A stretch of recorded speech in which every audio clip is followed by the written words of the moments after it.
Yo, what's up? Last week, I was having a conversation with a person, and they said to me, I saw your video on Facebook of you lifting. I could never do that if I tried. And I post a lot of videos on Facebook and Instagram. Mainly, it's for my own personal, kind of journal, and that way I can look back and see, you know, the improvement I've made in lifting. I've talked a little bit about before how important video is in terms of being able to see your technique. It also helps with learning, and then also with how the weight feels. But in this case, what I want to talk about is that strength training is for everyone, okay? This person saw me lifting, and they probably saw, what they would think is a lot of weight. In my world, I don't think it is. And basically they thought I could never do that.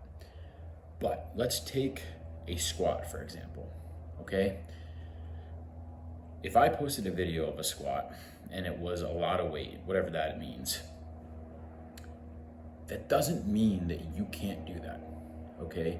Strength training is different for everybody, and intensity is different for everybody. So someone who does a back squat with 400 pounds doesn't mean that you should do a back squat with 400 pounds. You might start off with just doing a squat to a box, but that is still strength training. We need to make sure we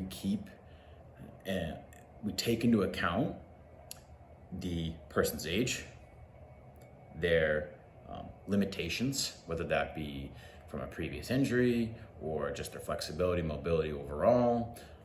We need to take into account their training age. So this could be, we can have two people that are the same age, but one's been training for 15 years and one just started, right?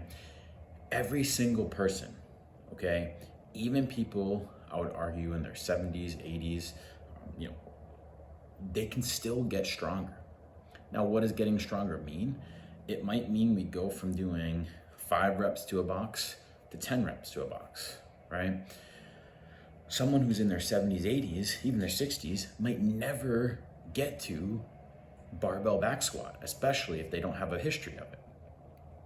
That doesn't mean they're not strength training, okay? They're trying to get stronger. And especially if they've never trained before in their life, they're gonna have a lot of room to grow, all right? Same thing with someone who's younger. Just because you're 25 years old doesn't mean you jump right into squatting 400 pounds. You start off, you could do an air squat, progress it to a goblet squat, progress it to the barbell, and so on. We progress it that way. But every single person should be lifting weights, okay? Whether that's a squat, learning how to deadlift, learning how to press, learning how to lunge, okay? These are all things that every single person can do. Now, every person's gonna have a different level of intensity, right? Not every person is loading it up with tons of weight, but they're loading it up with whatever is challenging for them. And that's the key here. We need to make sure we're working at a challenging weight or variation, right? We might not even use weight for your body and your skill set. So, strength training is for everybody. Just because you see someone lifting a lot of weight doesn't mean that that is appropriate for you.